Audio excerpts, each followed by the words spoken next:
Professor, tá sem som.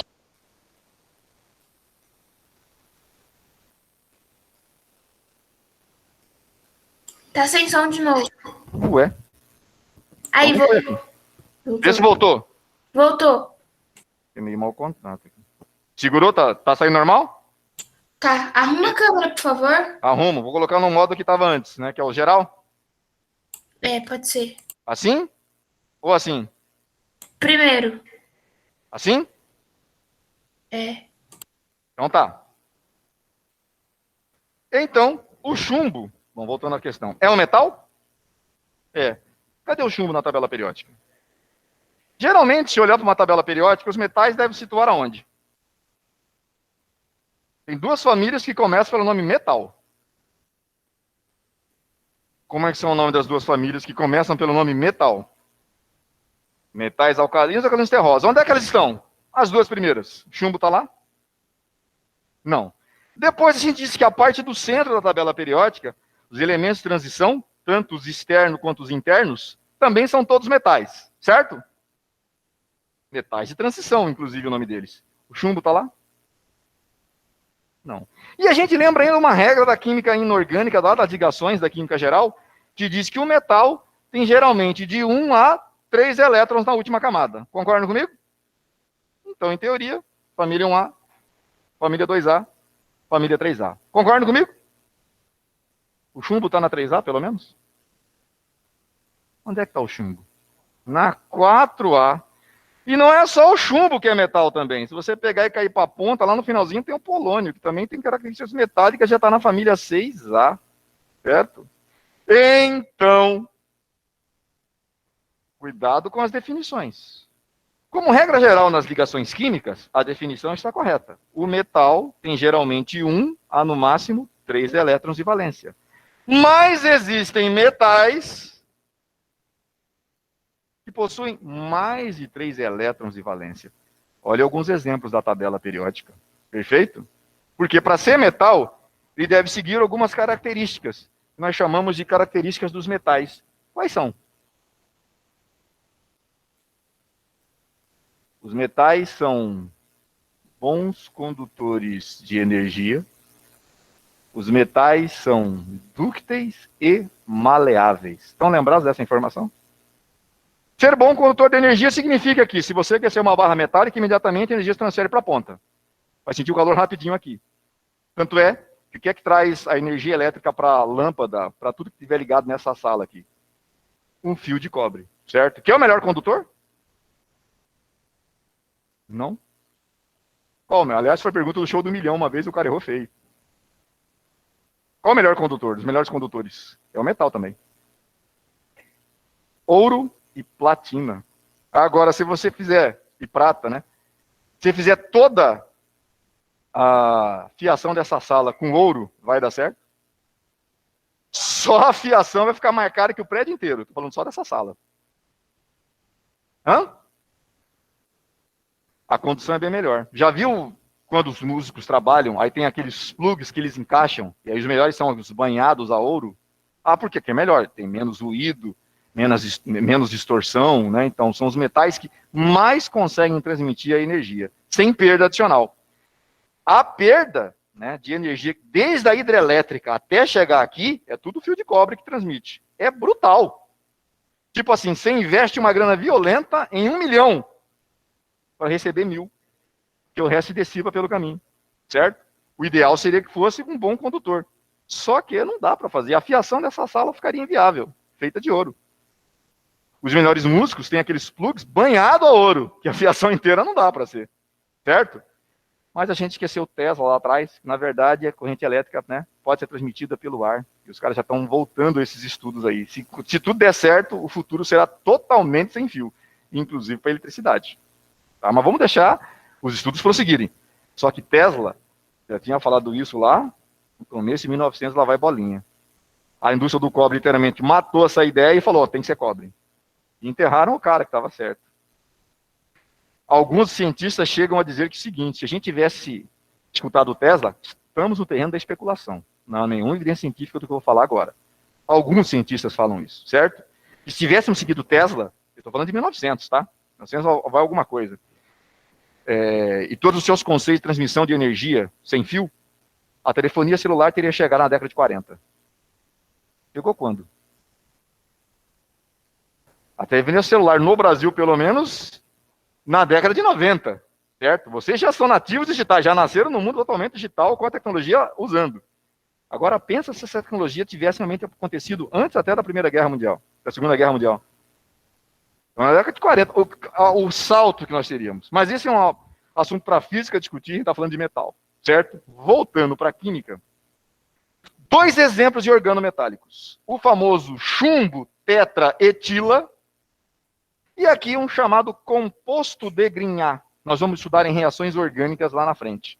O nome dele seria cloreto de etil magnésio. É só para exemplificar que, além dos sais que possuem metal dentro da química orgânica, há também um outro grupo de compostos, e aqui eu tenho 2 exemplos, que são chamados de organometálicos, aonde o metal se faz presente dentro da química orgânica. Esse último aqui, ó, o composto de Grignard, né, idealizado, aliás, sintetizado por François Auguste Victor Grignard, 1912, prêmio Nobel, inclusive. A gente ainda vai ver em reações orgânicas. Esse aqui é mais raro de aparecer. Mas lá em combustíveis fósseis, né, o chumbo tetraetila foi muito utilizado como antidetonante da gasolina. A gente vai trabalhar também quando o assunto voltar em combustíveis fósseis. Por enquanto, a informação que tem que ficar para os senhores é que existem os chamados organometálicos. Eu tenho 2 exemplos. Um composto de Grignard, que a gente volta a ver em reações orgânicas, e a gente até comenta alguma coisa sobre esse cara quando combustíveis fósseis aparecer na nossa apostila. Tudo bem? Alguém vai perguntar alguma coisa? Se escreve assim. Grignard. Se pronuncia Grignard, segundo o bom francês lá. Certo? Alguém faz francês na sala? Não? De repente a pessoa fala, posso corrigir, o nome correto é esse. Tá? Então, tanto o composto de Grignard, que volta em reações orgânicas, quanto o chumbo tetraetila, são exemplos de organometálicos. Então, se alguém perguntar numa prova, num concurso vestibular, exemplo de um organometálico, você pode citar o chumbo tetraetila, ou pode citar um composto de Grignard. A gente vai até se aprofundar mais nesse daqui, lá em reações orgânicas. Por enquanto, o que fica para a gente é a informação que existem os chamados organometálicos. Tudo bem? Perguntaram sobre aula de faculdade, né? Só nisso daqui, o que tem para a gente explorar, né, é muito grande. Mas já não cabe ao ensino médio se aprofundar tanto sobre ele. Para que é uma aplicação desse cara? Esse aqui é antidetonante da gasolina. Está proibido, não pode ser mais utilizado. Compostos de Grignard hoje são utilizados até em síntese de medicamentos contra o câncer. E foi pesquisado em 1912. O cara ganhou o prêmio Nobel lá atrás. Mal sabe ele que os trabalhos dele, lá na frente, uma aplicação poderia ser essa. Por isso que a ciência é dinâmica e deve sempre ser respeitada e pesquisada. Porque você acha uma coisa aqui, talvez não tenha sentido nenhum. Lá na frente o cara acha uma explicação. Opa! Se eu partir desse ponto aqui, ó, meu trabalho científico vai caminhar mais rápido. Então, todo trabalho científico é bem-vindo, certo? Em algum momento vai servir para alguma coisa. Nós temos 2 exemplos. Tudo bem? Posso ficar tranquilo quanto a esta informação que eu passei? O que é um organometálico? Maravilha. Organometálicos, onde você terá um metal ligado a uma cadeia carbônica. 2 exemplos. O chumbo, que é um metal ligado diretamente a uma cadeia carbônica, ou esse daqui que tem, quem que é o metal aqui? O magnésio, é metal mesmo, na família 2A, certo? Que aparece num composto de Grignard com essa formação. Tem um radical, tem um magnésio e tem um halogênio, no caso aqui o cloro. São organometálicos porque possuem metais ligados à cadeia carbônica. Pois não? Geralmente os metais são 1A, 2A, elementos de transição, certo? Só que, como eu falei para vocês, há metais que estão fora dessa característica. Que as ligações químicas nos dizem o seguinte: metal tem 1 a no máximo 3 elétrons de valência. E são assim. Tirando hidrogênio e hélio, o resto é metal, certo? Com essa característica. Só que há metais, chumbo, que tem mais de 3 elétrons na última camada. O chumbo tem quantos? Só olhar para a família que ele está na tabela periódica. Que família que ele está? 4A. Está na 4A, tem quantas aliás de valência? 4. Polônio. PO. Quantas aliás de valência tem o polônio? 6. Está na família 6A. Esses elementos têm características metálicas, mas não possuem só 3 elétrons na camada de valência. Tem mais. Então, toda vez que eu tiver um elemento com características metálicas, eu estou diante de um metal. Bons condutores de energia são dúcteis e maleáveis. O que é ser dúctil, pessoal? O que é ser dúctil? Capacidade de formar fios. E o que é ser maleável? Capacidade de formar lâminas. Os metais têm essas características. Alguns mais, outros menos, mas tem, certo? Então, quando o cara te falar organometálicos, a informação que tem que ficar é a seguinte: eu tenho metal, eu vejo metal até a família 6A, certo? Ligado à radical, ligado à cadeia carbônica. Tanto nesse organometálico aqui em cima, quanto nesse composto de Grignard aqui embaixo. A diferença deles é que agora eu tenho um halogênio junto, mas o halogênio está ligado ao magnésio, e o magnésio que se liga à cadeia carbônica, certo? Isso são organometálicos. É uma classe de compostos dentro da química orgânica, onde eu tenho um metal ligado à cadeia carbônica. Beleza? Tem problemas? Ótimo. Esse aqui, principalmente, volta em reações orgânicas. E é lá que ele é melhor explorado, certo? Mas eu já sei que ele é formado por um radical, sempre o magnésio e um halogênio. Pois não? É uma nomenclatura muito subjetiva, por isso que a gente não se aprofunda nelas. Eu só citei como exemplo. Por exemplo, chumbo. E esse aqui é o etil, perdão. É o butil, certo? Chumbo tretabutil. Eu não queria. Na verdade, não era esse daqui. Acabei me confundindo. 4. Agora sim. Esse é o etil, certo? Chumbo tetraetila. Ah, se fosse isso. CH3, CH2, K. Potássio etila. Potássio propila e por aí vai. Não é uma nomenclatura muito explorada. Você sabe que é um orgânico metálico por quê? Porque tem metal ligado à cadeia carbônica. Um outro exemplo de orgânico metálico são os compostos de Grignard, que tem um metal, sempre o magnésio, ligado a uma cadeia carbônica. Só que junto do magnésio, quem é que vai aparecer? Um halogênio da família 7A. Aqui eu não tinha isso. Então, os organometálicos vão aparecer no seu vestibular, se aparecer, certo? Dessa maneira aqui, metal ligado diretamente à cadeia carbônica, ou o magnésio, que é um metal da família 2A, ligado à cadeia carbônica e ainda ligado a um cloro. Tudo bem? Compostos de Grignard ainda voltam na química orgânica quando o assunto for reações orgânicas. Tudo certo?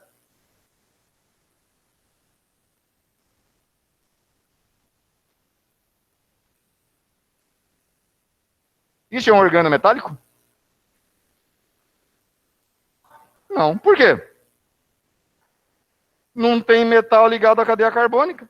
Entenderam? No organometálico, tem que ter metal ligado à cadeia carbônica. É organometálico? Não. Mas é orgânico? É. Que função?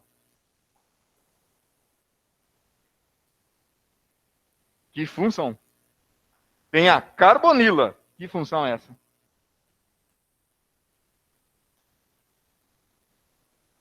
Carbonila radical, radical. Que função é essa? Cetona. Que função é essa?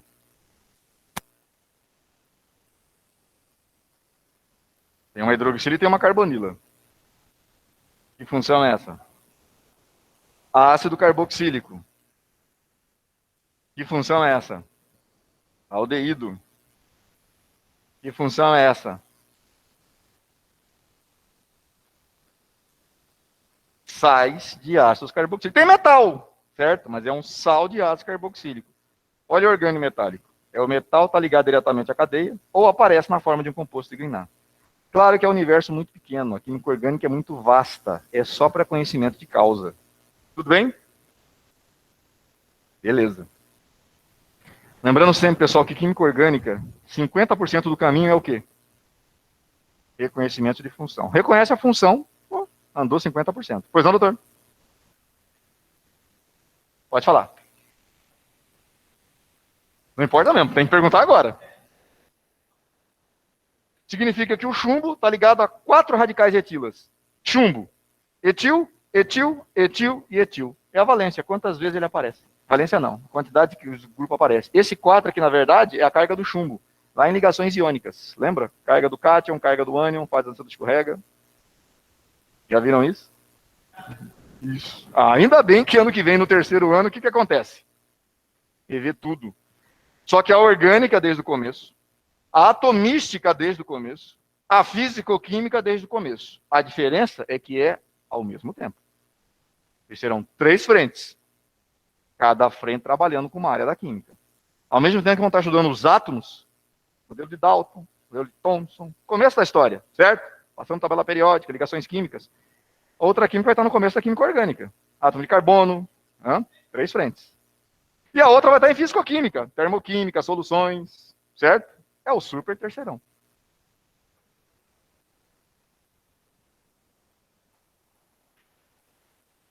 É como me disseram, e eu digo agora para vocês, bem-vindo ao mundo adulto. Ao mundo adulto. Dor e sofrimento, serventia da casa. Bom, senhores, vamos lá?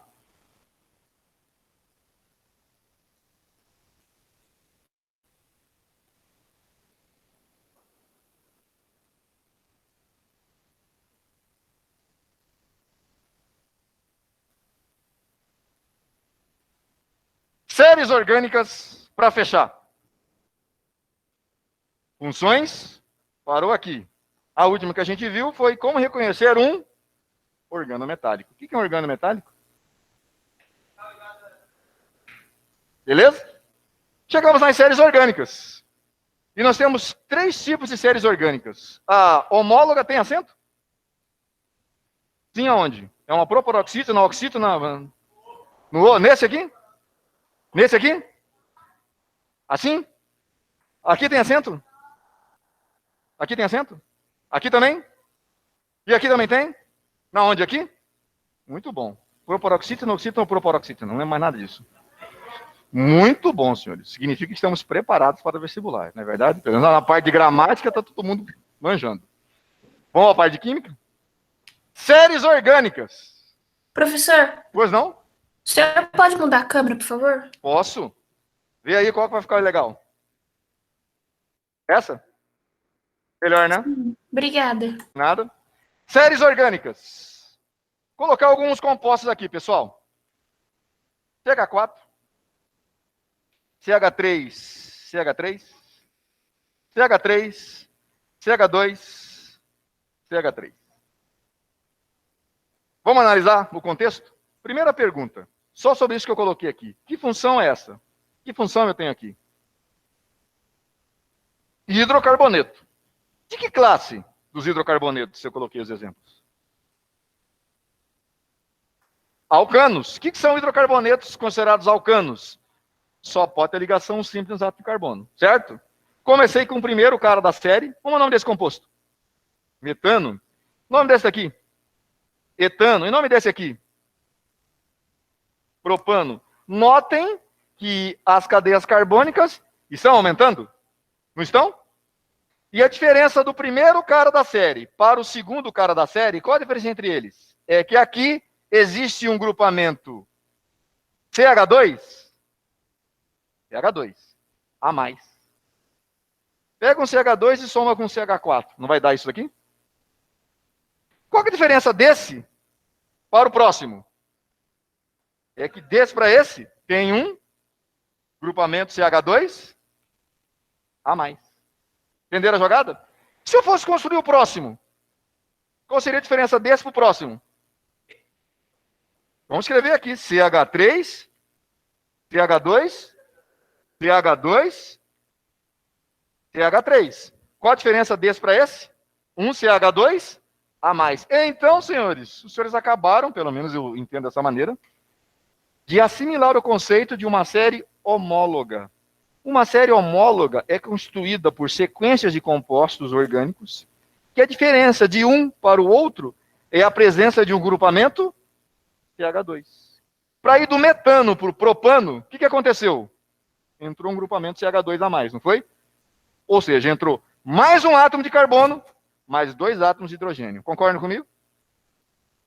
Para ir do etano para o propano, o que aconteceu? Eu acrescentei mais um átomo de carbono, mais 2 outros átomos de hidrogênio. Não foi? E para ir do propano para o butano, o que aconteceu?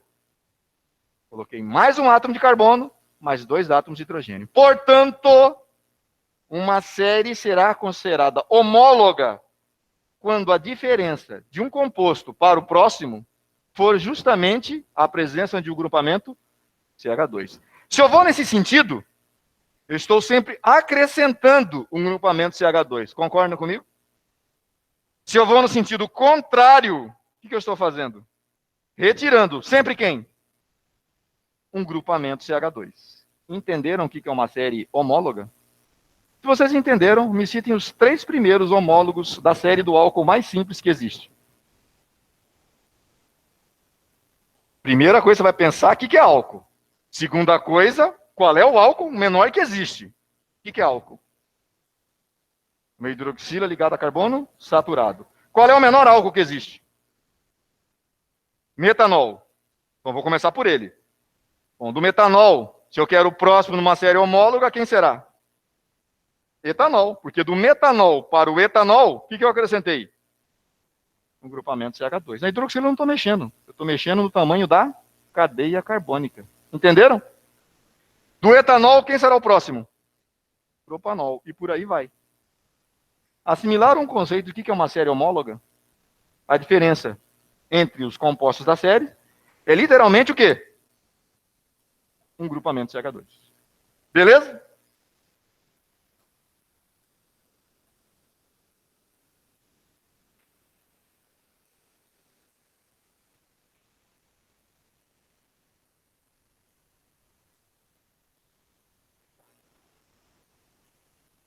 Podemos falar da série isóloga? Podemos? Primeira pergunta. Que função está aqui? Função. Hidrocarboneto. Segunda pergunta. Que classe de hidrocarbonetos eu tenho aqui? Alcano, alceno e alcino. Aqui eu só tinha alcano, certo? Aqui eu continuei com hidrocarboneto, mas eu tenho um alcano, um alceno e um alcino. Qual a diferença desse composto para esse aqui? Uma simples e uma dupla. Aumenta a ligação e retira o quê? Retira a quantidade de hidrogênios, não foi? Aqui, ó. 1, 2, 1, 2, 1, 2. O carbono permaneceu. Mas aqui eu tinha 6 hidrogênios, aqui eu tenho quanto? 4. Aqui eu tenho quantos? 2. Então, numa série isóloga, a diferença de um composto para o próximo é a presença de um grupamento H2, ou seja, de 2 átomos de hidrogênio. Daqui para cá, o que aconteceu? Ele perdeu também 2 átomos de H2. Se eu for no contrário, eu vou acrescentar. Então, na série homóloga, a diferença é um grupamento CH2, certo? Pois não? Qual que é a diferença mesmo desse segundo? Do segundo para esse? De todos os Dos compostos? 3. De Tá. tudo. Na série isóloga, só muda o grupamento H2. A diferença de um para o outro é um grupamento H2. Olha, 6 hidrogênios. O próximo só tem quantos? 4. Então a diferença foi um grupamento H2. Desse para esse, eram 4 hidrogênios. Agora só tenho 2. Qual a diferença entre eles? Um grupamento H2. Beleza? Entendeu? Beleza, obrigada. Entendi. Então, na série homóloga, difere o grupamento CH2. Na série isóloga, difere o quê? Um grupamento H2. Lá, ou você acrescenta ou tira CH2, certo? Aqui, você acrescenta ou tira quem? Hidrogênio. Notem que a raiz permaneceu a mesma. Todos têm 2 carbonos. Tudo bem? Maravilha. Restou só, o que é uma série? Heteróloga.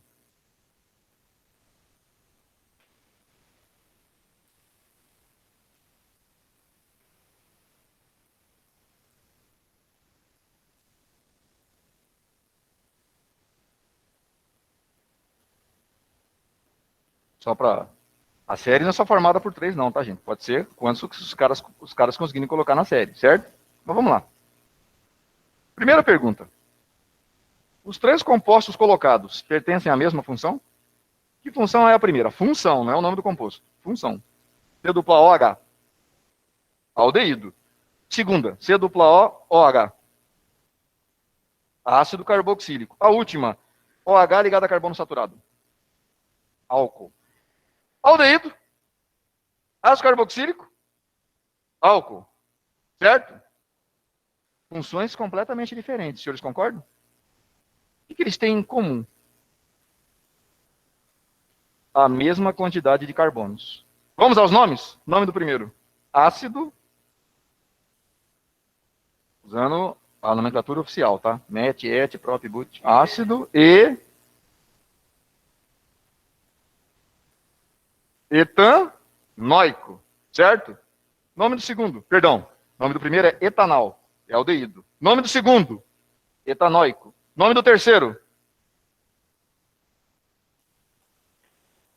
Etanol. Etanol. Etanóico. Etanol. Numa série heteróloga, eles pertencem a funções químicas diferentes, mas conservam a mesma raiz. Em outras palavras, o mesmo prefixo. Et, et, et. É uma maneira de ver, certo? Etanol, etanol, etanóico, etanol. Tudo bem? O que é uma série homóloga? Diferença de um composto para o próximo, grupamento CH2. O que é uma série isóloga? E o que é uma série heteróloga? Mesma quantidade de carbono, ou seja, conserva a raiz. A raiz ali era et, permaneceu em todos os compostos. Alguém consegue me dar um outro exemplo? Um quarto aqui da série?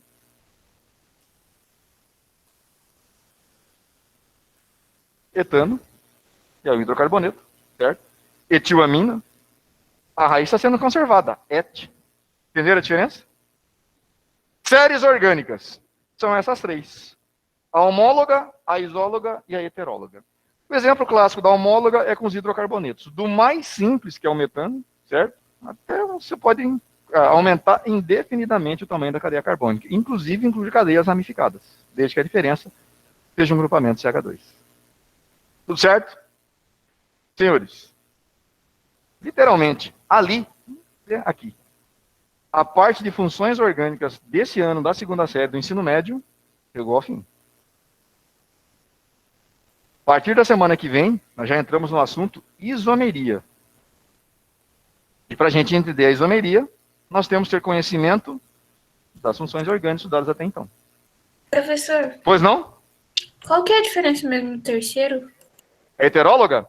A diferença é a função. A raiz permanece, ela, 2 átomos de carbono, 2 átomos de carbono, 2 átomos de carbono. O prefixo não mudou, ficou et. O que mudou foi a função. Então, numa série heteróloga, a raiz permanece. Por exemplo, nesse exemplo aqui, tudo et. O que muda foi a função. Aldeído, ácido carboxílico, álcool. Podia colocar um hidrocarboneto, podia colocar uma amina, desde que tivesse 2 carbonos. Certo? Obrigada. Por nada. Então, senhores, se a gente pegar desde o começo, foram hidrocarbonetos, não foi? E só hidrocarbonetos, alcano, alceno, alcino, alcadieno e aromáticos. Ficamos principalmente nessas 5 classes. Depois do hidrocarboneto, álcool. Depois do álcool, enol. Depois do enol, fenol. Depois do fenol, éter. Depois do éter, ácidos carboxílicos. Depois do ácido carboxílico, seus derivados. Sal de ácido, éster, anidrido. Não foi? Depois disso, chegamos nas nitrogenadas, né? Só para colocar na ordem, tá certo? Você falou, mas só colocar na ordem. Amina, amida, nitrila, isonitrila, nitrocompostos, ácidos sulfônicos, não foi? Primeira aula de hoje, que função nós vimos? Derivados halogenados. Esquecemos dos fluoretos de ácidos lá atrás. Derivados halogenados. E aí entendemos o que vem a ser um organometálico. para depois falarmos sobre as séries orgânicas. Contaram quantas funções deu? Garanto que mais de 14. Não foi? Mais de 14. Mas aquelas principais funções é bom ter na cabeça. Que agora em isomeria elas vão voltar, só que partindo do pressuposto que você já sabe reconhecê-las. Lá em reações orgânicas, a partir do livro 3, também vão estar presentes, partindo do pressuposto que você já sabe reconhecê-las e agora fazendo reagir entre si. Beleza? Tudo bem. Ano que vem, lá no terceirão, volta tudo de novo. A química orgânica vai começar do básico. Vai começar falando sobre classificação de átomos de carbono. Vai falar sobre hibridação, cadeias carbônicas, classificação. Depois, nomenclatura dos compostos orgânicos, avançando por tudo que a gente trabalhou. Por isso que até o meio do ano, até agora, só ficamos restritos ao assunto funções orgânicas. E treinar para reconhecer as funções orgânicas, 50% do caminho andado. Quem ainda não consegue, pelo menos, reconhecer as funções, né, vai ter que começar a dar uma corrida atrás do conteúdo para poder alcançar o que está pela frente. Agora, sejam sinceros. Tem alguém aí que não está entendendo nada de química orgânica até agora? Nada, digo nada mesmo, nem que se trata química orgânica. Se não, de que se trata química orgânica? O que ela estuda? Compostos à base de carbono, certo? Só tem composto de carbono na química orgânica? Não, lá na inorgânica também tem. Mas aqui, essas mais de 14 funções foram exploradas até o presente momento. Todas elas, para serem compostos orgânicos, até os organometálicos, têm que ter a presença de átomos de carbono. Professor, Pois não? o senhor sabe quais são os conteúdos que o senhor vai passar na prova aberta? Confirmado? Não, já me perguntaram aqui também, eu fiquei dar uma olhada, que eu preciso verificar se não ficou faltando nada da apostila anterior. Eu acho que ficou. Aí eu preciso colocar para vocês certinho. Passo para a coordenação, ela avisa vocês. Beleza? Beleza. Porque da apostila anterior ainda tem álcool, né? Tem um Mas pouquinho lá para trás. já pode estudar nos módulos da apostila 2, né? Pode sim, pode sim. Beleza. Beleza? A única coisa, para nossa prova aberta, esqueci a data agora, mas ela está próxima já, né? Talvez a única coisa que a gente não vai cobrar na prova aberta nesse primeiro momento seriam as isomerias, que começariam semana que vem. O bom de uma prova orgânica, depois que a gente conhece todas as funções, pessoal, é que essa prova contemple todas as funções. Porque o teu vestibular vai contemplar todas as funções. Ele não vai dizer para você, só vai cair álcool aqui, não vai. Vai estar misturado lá, certo? Perguntas? Já. Hoje mesmo, qualquer coisa já aviso com ele. Pode ser. Tudo bem até aqui então? Ó, exercício da apostila, tem pra caramba. Exercício da tarefa, dá uma treinada lá. Certo? Vocês estão fazendo? Tô bom. Dúvidas? Não? Sim? Mais ou menos? Prefiro não opinar. Teve várias respostas aí. Pois não? Por exemplo, se o cara te pedir uma característica de um metal, são bons condutores de energia, são dúcteis e maleáveis. Dúcteis, capacidade de formar fios. E maleáveis, espera aí, senhorita, que eu te ajudo. Capacidade de formar lâminas. Cara ou coroa? Perdeu, coroa. Não. Professor, Pois não? o senhor sabe como você vai planejar a prova? Tipo, só pedir nomenclatura, verdadeiro ou falso? A nossa prova, a prova bimestral, tem que ser discursiva, né? São Sim. só questões abertas. Só questões abertas, gente. Mas vai ser só nomenclatura? Basicamente, o assunto, vamos dizer assim, o foco principal, se eu ajudar a senhorita de novo, que eu esqueci, não tinha visto isso aqui, caiu também. Tá dando a falar cara ou coroa, mas tá aí. Basicamente é saber dar nome e reconhecer a função. Lembra que a química orgânica é reconhecer a função, saber dar nome, essa é a primeira parte. Claro que você não vai dar nome complexos, mas a nomenclatura mais simples. Um exemplo, que o cara te cita, marque a alternativa, escreva a molécula do menor álcool primário que existe. Entenderam a pergunta? CH3OH. Menor álcool primário que existe tem que ser uma hidroxila ligada a carbono primário, é menor que tem um CH3OH. Ele pode perguntar a letra D, nome oficial do composto? Metanol. Nome usual? Álcool etílico. Metanol, álcool etílico, nome usual, certo? É monoálcool ou é poliálcool? Monoálcool, só tem uma hidroxila. Então, os conceitos envolvidos na nomenclatura e nas classificações são importantes a gente saber. Certo? O que vai cair do tio Ítalo? Estão vendo pilhas, parte de eletroquímica? Sim. Só pilhas, eletrólise não?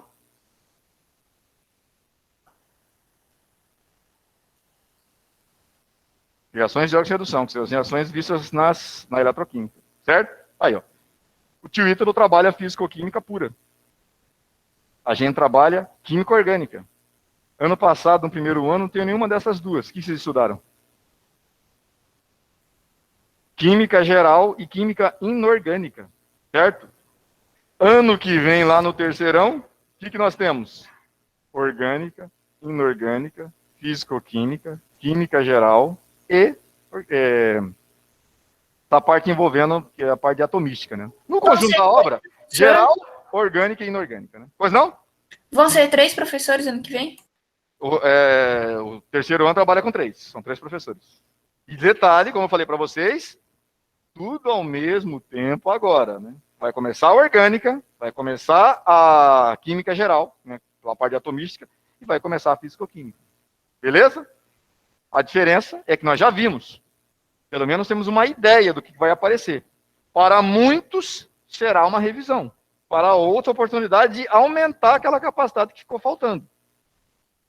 Para quem vai ver pela primeira vez, e não é o caso de vocês, é claro que vai ter que correr atrás do prejuízo. Isso acontece. Principalmente se você vem de uma outra escola, de um outro material que não contemplou o assunto que o material de vocês contemplou. Beleza? Até semana que vem, senhores. Tchau, professor. Até mais.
Professor, tá sem som.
Casa. Bom dia, bom dia, bom dia. Opa. Bom dia, professor. Estão conseguindo me ouvir aí? Sim. Beleza, valeu, Raiz. Bom dia, Ara. Tudo bem? Bom dia, bom dia. Vamos lá. Gente, Como que o senhor tá? Oi? Como que o senhor tá? O senhor tá bem, graças a Deus. Ô, professor, onde é que você comprou essas máscaras pretas? Onde é que eu o quê? Comprei essa Que você máscara? comprou essa máscara? É. Não, ela é de papelão. Papelão não, ela é de pano. A única que eu achei no carro, agora eu tinha esquecido a minha branca. Entendi. A única que eu achei no carro. Gente, na última aula a gente viu a primeira lei de Ohm, né? A primeira lei de Ohm é essa daqui, ó. Vou colocar ela aqui em cima para todo mundo lembrar. U igual a R vezes I, ou também chamado de RUI, né? Porque ela pode ser escrita assim, ó. Aí, tá? Bastante simples, né? A segunda lei de Ohm, pessoal, ela muda um pouquinho. É uma lei que mostra como a resistência depende do comprimento, da área e do material do qual o condutor é feito.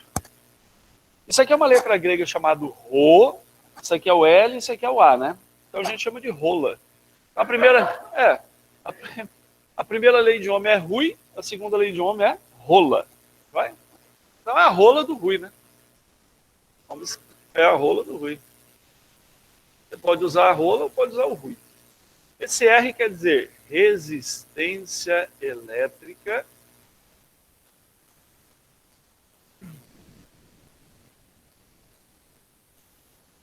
Eu estava assim, na idade de vocês, cara, estava fazendo terceiro ano, né? Vocês estão fazendo segundo ainda, estava fazendo terceiro ano. Uma menina que estava fazendo intercâmbio, que acho que ela veio da Síria, do Líbano. E é muito comum esse nome aí para as mulheres lá, rola. Sabe? Ah, você já pensou Você tá namorando com quem? Com a rola. É isso aí. Você é amigo da rola? Sou. Amo a rola. Passeia com a rola, é desse jeito. É, pois é. Se namora, né?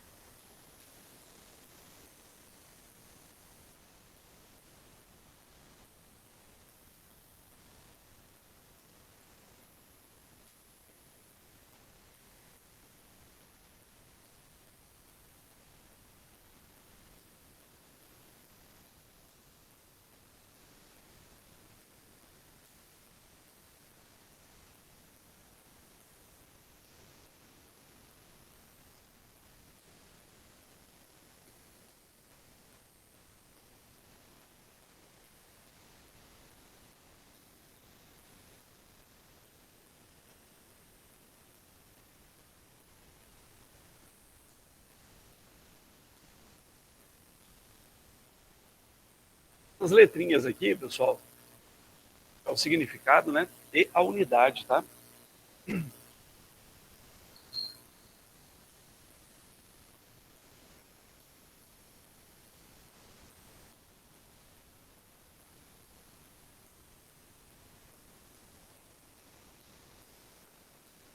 É tipo um P, né? Só que é uma letra grega chamada Rho.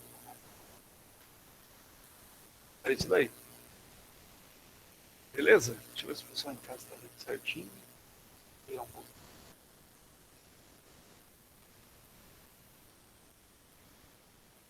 Aí, agora acho que deu. Agora deu certinho.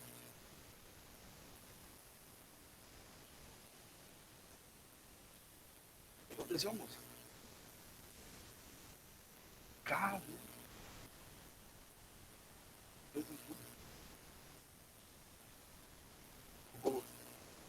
Bruno, só machucou. Show.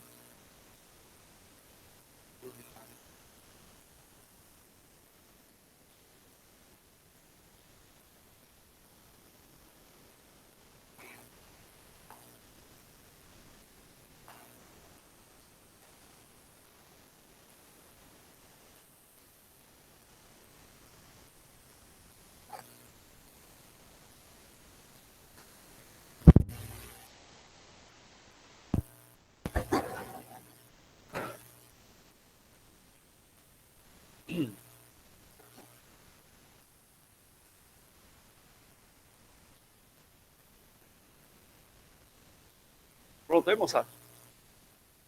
Quase, quase, quase.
Ômega é a unidade de resistência elétrica.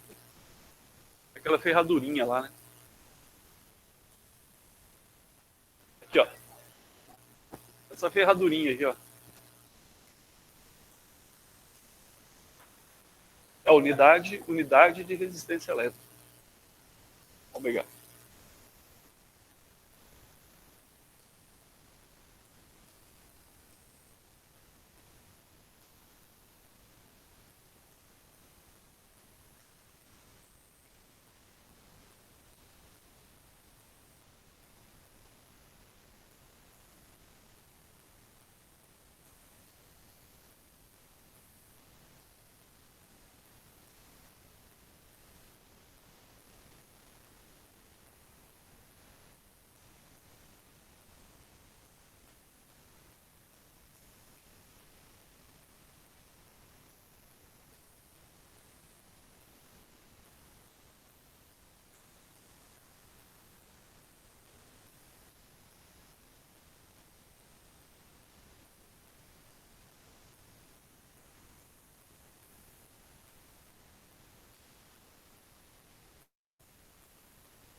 Vamos lá, então? Gente, observando essa equaçãozinha aqui, ó, se tiver na parte de cima, quer dizer que é diretamente proporcional. Se tiver na parte de baixo, quer dizer que é inversamente proporcional. Isso quer dizer que a resistência é diretamente proporcional ao comprimento. Em outras palavras, se aumentar o comprimento, ou seja, quanto mais longo o fio for, maior a resistência elétrica que ele possui. Inversamente proporcional à área. Isso quer dizer que se aumentar a área, a resistência diminui. Isso quer dizer que quanto mais grosso for o fio, menor a resistência que ele possui. Isso aí é fundamental em uma coisa chamada instalação elétrica. Tá vendo esses fiozinhos aí, todos que estão pendurados? Ó? Eles têm um comprimento pequeno. E a corrente elétrica que passa por eles também é bem pequenininha. Então não há necessidade deles serem assim espessos, né, mais grossos. Eles podem ser fininhos assim, que não tem problema nenhum. Não esquenta muito.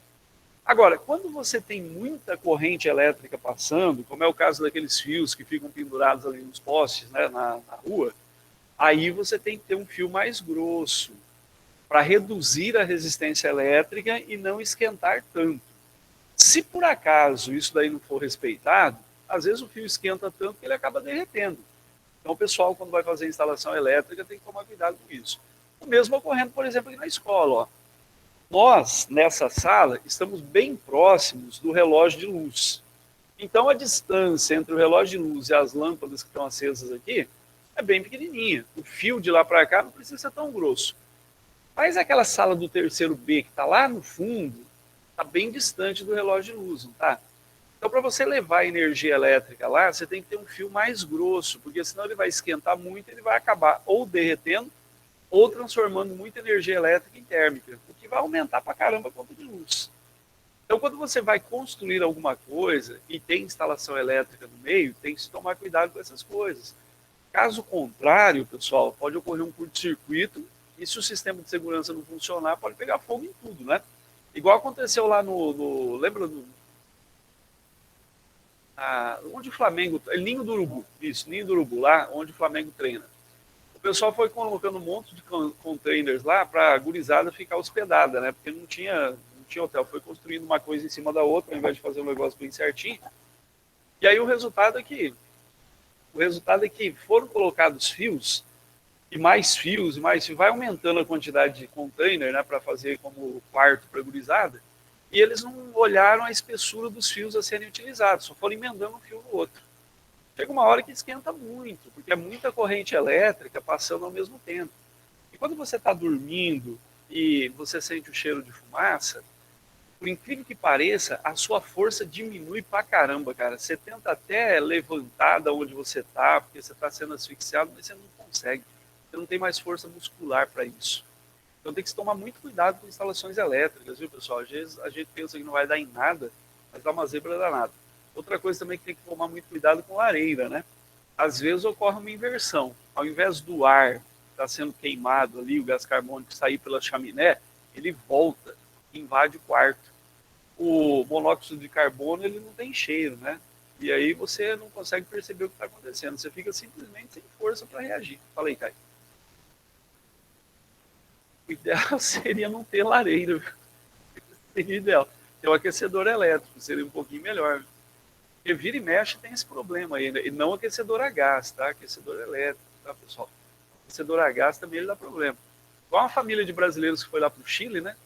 E aí tava frio pra caramba, eles ligaram o aquecedor e acabaram respirando gás, né, dentro e sem sentir o cheiro nenhum.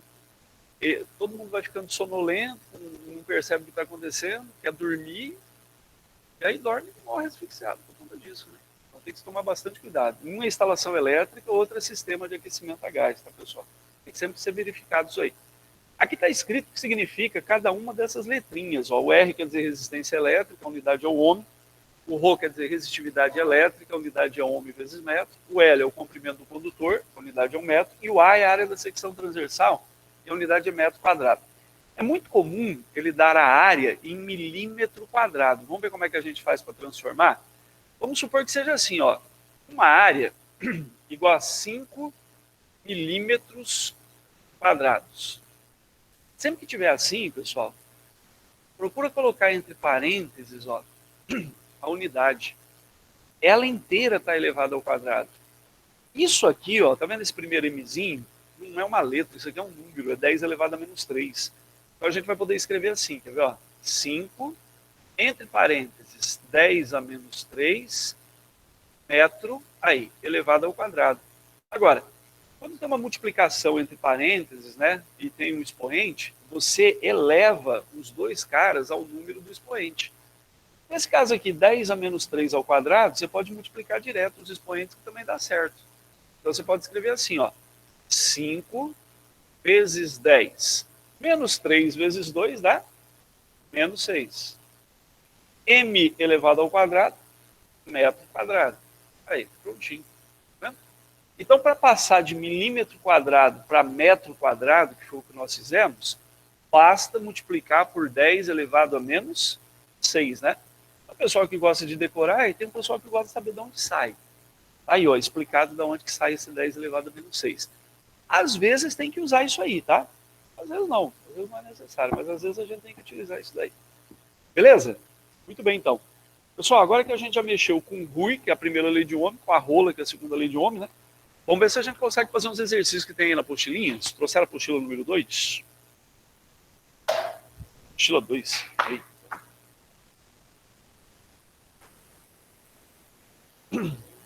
Oi? Isso, agora que vocês acabaram de mexer com a rola, vamos lá, mexer com o Rui e com a rola.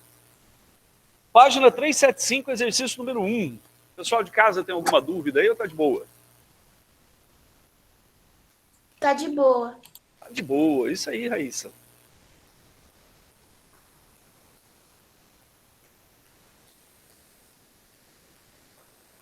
Página 375, pessoal. Eita, hoje tem gente online, hein? Rapaz.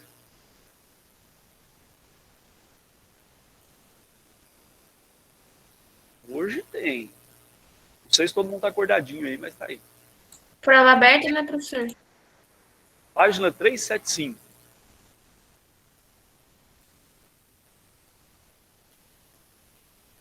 Acharam aí? Página 375. Exercício número 2. Página 375, exercício 2.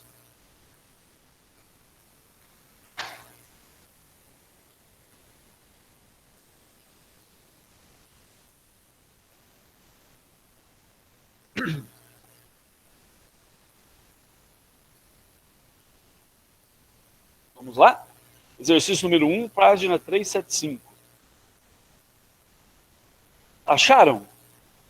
Ele diz assim, ó, pessoal. Quais são os parâmetros que podem ser variados na construção de um fio para controlar sua resistência elétrica? Então, é só a gente observar do que a resistência elétrica depende.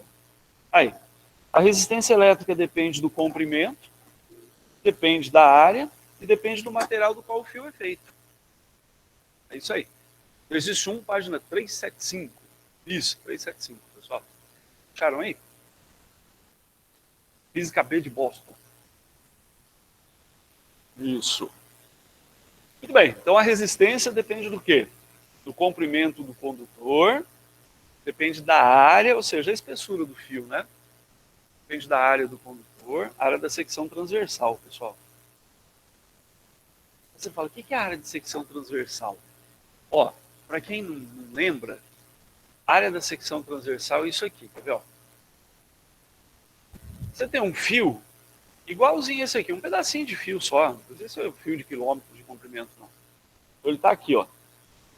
A área da secção transversal, pessoal, é essa parte aqui, ó, do giz, ó. Vendo assim? A parte aqui que vocês estão vendo. É isso aqui que é a área da secção transversal. Se eu quebrar o giz, é a mesma coisa, continua sendo a área da secção transversal ali. É esse pedacinho aqui, ó, que eu estou batendo o dedo. Isso que é a área da secção transversal. Esse aqui é um cilindro, né? Igualzinho um fio. Tem área lateral, tem área da base, né? Como na geometria. A área da secção transversal é justamente essa aqui, por onde a corrente elétrica vai passar. Então a resposta do exercício 1. Comprimento do condutor, área de sua secção transversal e do material do qual o condutor é feito. comprimento do condutor, área de sua secção transversal e do material do qual o condutor é feito.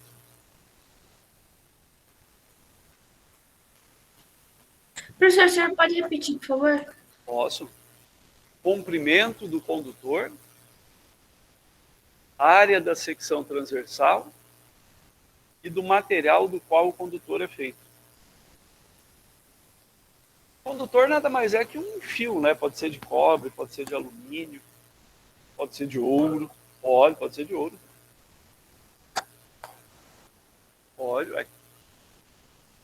Por exemplo, os circuitos elétricos, os carros da Ferrari, da Audi, os carros de Fórmula 1, que mais? Mercedes, né? Esse povo aí que custa caro pra caramba. Os circuitos elétricos, os aviões, como é o caso dos Boeings, né? Os caças, é tudo feito com ouro, pessoal. A memória dos computadores também, né? Tem tudo ouro na mistura. Então, fica caro pra caramba, por exemplo, você mudar a memória do computador, né? Você pode notar que o preço não cai, cara. Continua sempre o mesmo valor. E a coisa é cotada mais ou menos no preço do ouro. Como o ouro também não cai, então. Ouro, né? Pode cair às vezes um pouquinho e tal, mas ele, desde quando eu me entendo por gente, o ouro só sobe, cara. Impressionante. Então eles utilizam o ouro. Aí você fala, mas por que eu utilizo o ouro? Poderia ser outro metal? Até que poderia. Só que o ouro tem uma resistividade muito pequena. Quando ele tem uma resistividade muito pequena, a gente pode reduzir a área. Ele vai trabalhar da mesma forma que o outro metal que ocuparia mais espaço. Entendeu? Como a gente quer miniaturizar a coisa, o exemplo da miniaturização é o celular. Quando você vai comprar um celular, o que você olha? Primeiro, cabe no bolso? Opa, não cabe no bolso. Você já não quer mais nem saber desse troço, cara. Vai carregar uma coisa que não cabe no bolso, você vai ter que pegar na tua mão o tempo todo. Segundo, dá para você usar apenas uma mão para fazer tudo que você tem que fazer com ele? Dá. Ah, não dá. Não, então esse aqui eu já não vou levar. Por isso que a tela é assim, ó. Ela é mais comprida do que larga, né? Justamente por isso. Agora, quanto mais coisa você colocar aqui dentro, mais o pessoal vai se interessar. Jogos, calculadora, acesso à internet, vários programas, entendeu? Só que para você colocar mais coisas aqui dentro, essas coisas têm que ser pequenininhas. Então você pode miniaturizar o circuito graças a materiais diferentes. Só que é claro, né, pessoal? Todas as vezes que os caras surgem com material diferente, é porque eles descobriram, não por acaso, mas porque eles estudaram pra caramba para chegar naquele resultado. Então custa caro pra caramba, né? E aí a coisa torna-se cada vez mais cara, né? Muito bem, então. Repetindo, comprimento do condutor, a área da sua secção transversal e o material do qual o condutor é feito. Então a resistência depende desses três carinhas, que é o que está escrito ali naquela formulinha chamada rola. Vamos ver o número 2? O número 2, pessoal, ele está falando sobre gráficos de um resistor ôhmico.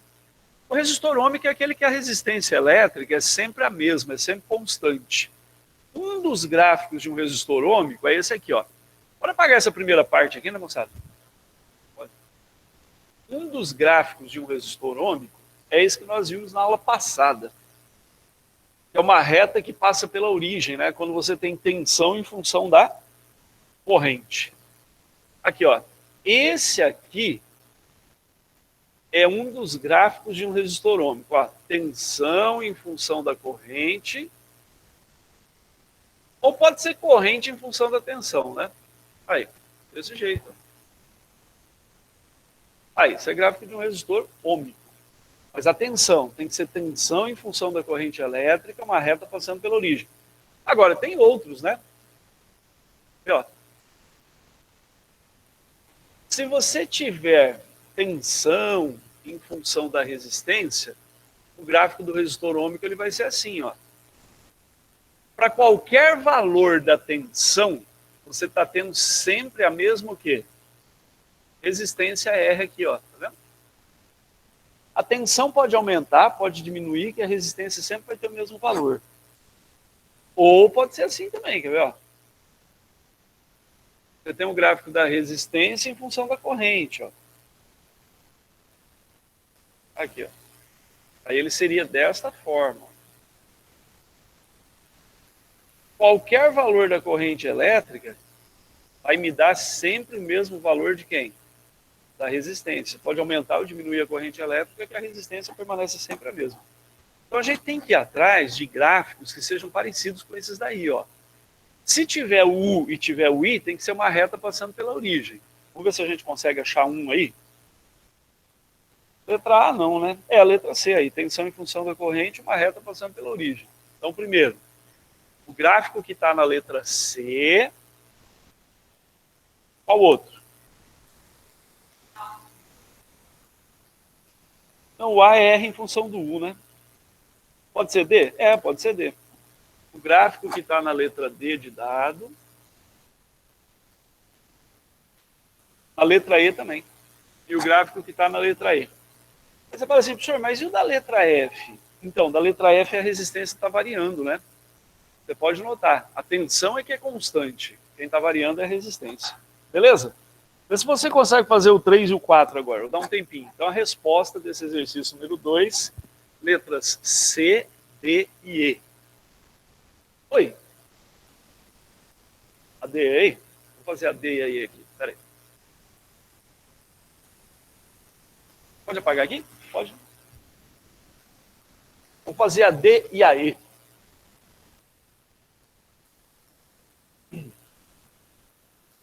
Primeiro, pessoal, na letra D de dado, a gente tem um eixo vertical e um horizontal, não tem?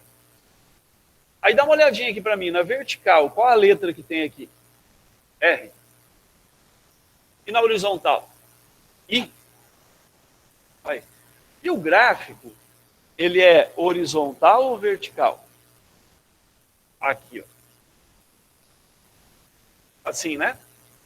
Então, você pode notar o seguinte, se aumentar a corrente elétrica, ó, por exemplo, você pode botar o número 1 aqui, número 2, número 3, assim por diante.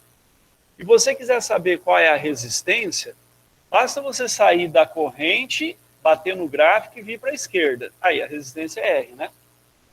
Se a corrente for 2, se você quiser saber a resistência, basta você subir, bater no gráfico e vir para a esquerda. Aí a resistência continua sendo R. Se a corrente for 3, basta você sair do 3, vir até o gráfico e depois ir para a esquerda. Exatamente. Dá sempre o mesmo valor para a resistência, né? Entendeu? Por isso que aí também é. Dá sempre o mesmo valor, né? Oi. Ali? Ah, sim. Você pode colocar valor numérico, ó. Aqui é o 0, aqui é 1, aqui é 2, aqui é 3, ó, tá vendo? A tensão elétrica está aumentando, né? Mas quando você vai até o gráfico e desce, você acha sempre o mesmo valor da resistência, né? Então quer dizer que a resistência é sempre a mesma. Na primeira? É que na primeira é tensão em função da corrente, né? Quando é uma reta passando pela origem, a resistência é constante. O resultado, né, da divisão dá sempre o mesmo. Aí a gráfica não resistor 1. Muito bem, então. E aí? E o número 3?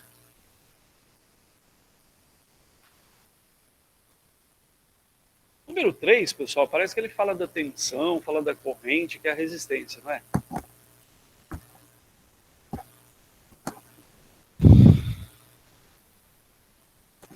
Aí você usa a primeira lei de Ohm, que é o Ui.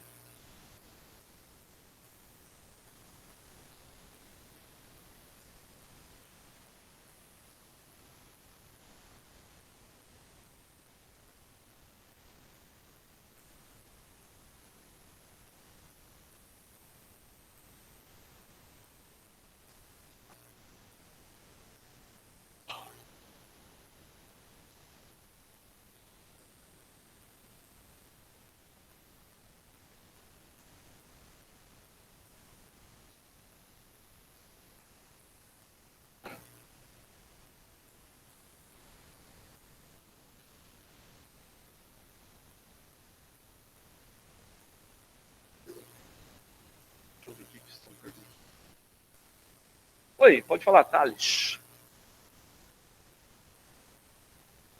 Olha o Thales agitando já, ó, a aula. Fala, está doido para vir aqui, cara.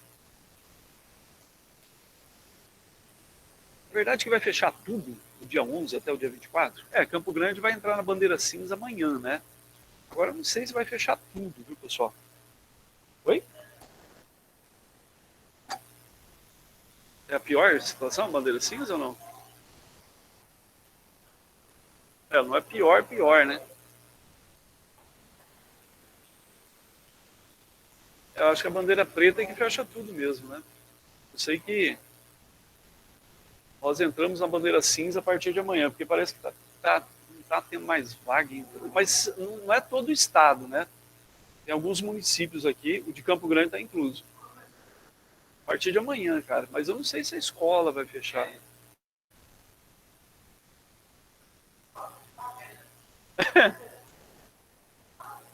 Vai ser uma pena, né?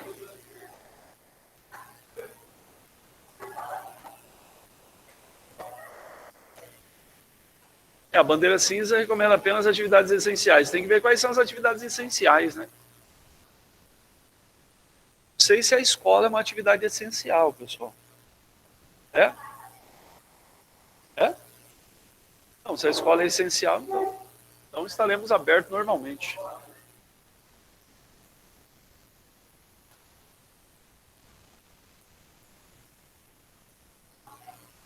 Churrasco é essencial.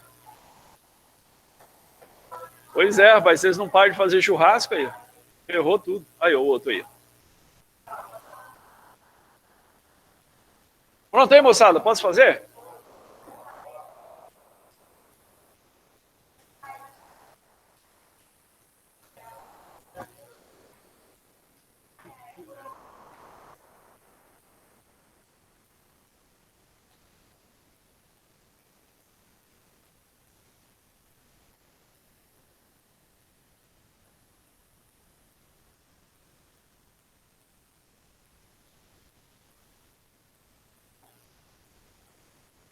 Vamos lá.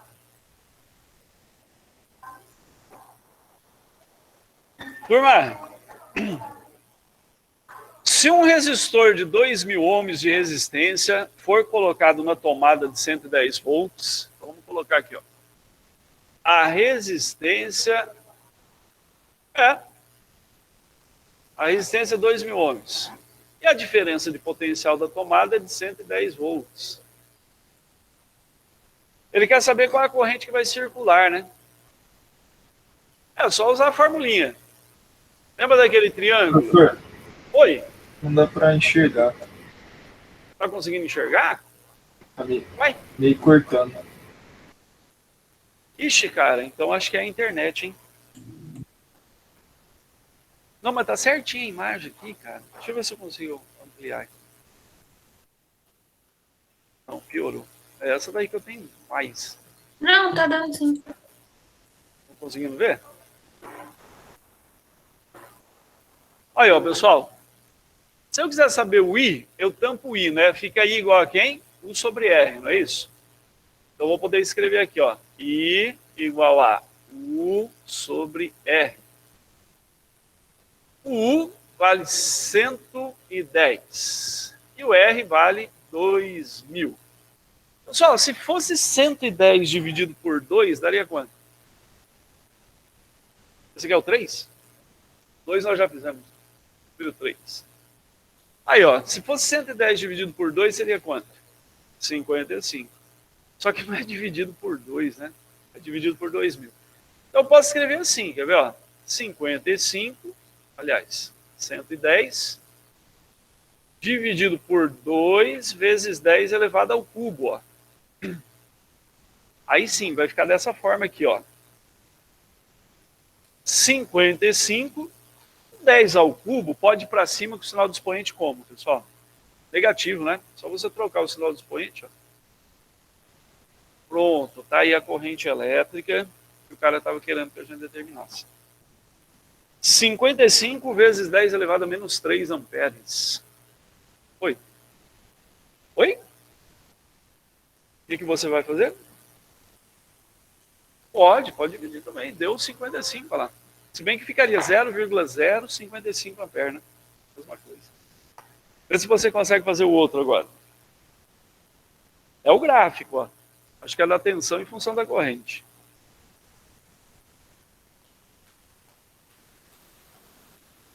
É só você observar no gráfico quais são as grandezas físicas envolvidas. Mas o ideal, Caio, é você ler com bastante atenção primeiro, cara. Dá uma olhadinha no enunciado aí. Tenta saber quem é quem, né? Oi, mas...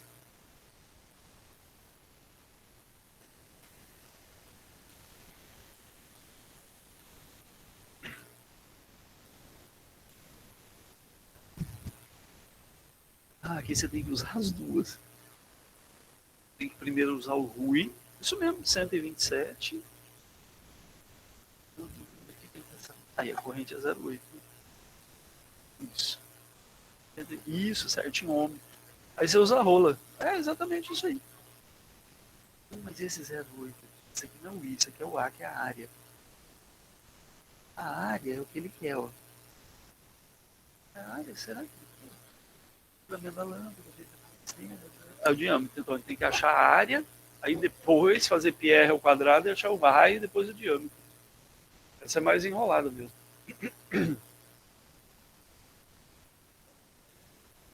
Vamos fazer esse aí? Vou apagar aqui.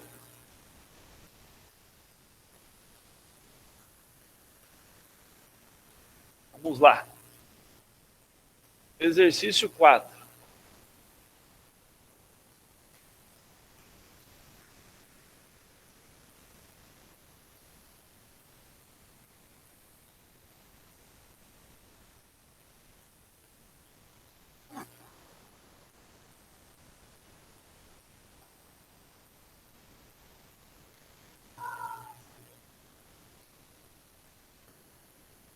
Pessoal, é tensão elétrica em função da corrente, né? 20 e lá embaixo 25. Só que cuidado, aqui está em volts, aqui está como? Miliampere, ó.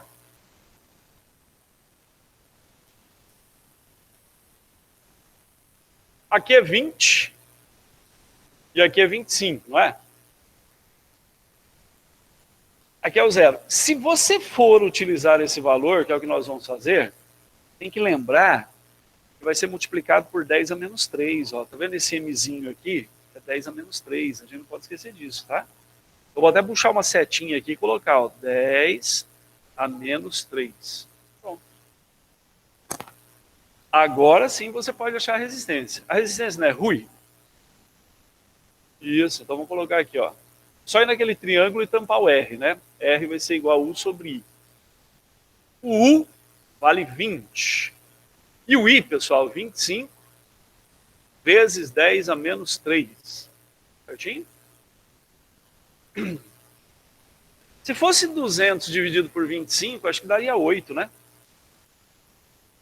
Como é 20 dividido por 25, dá 0,8. Aí vai ficar 0,8 vezes 10 elevado ao cubo. Quando você joga o 10 a menos 3 para cima, não esquece de trocar o sinal do expoente, né? Aí, esse é o valor da resistência, então. Beleza, moçada? Falou, pessoal. Tchau, tchau. Até semana que vem, né? Tchau, professor. Tchau, tchau, moçada. Até semana que vem.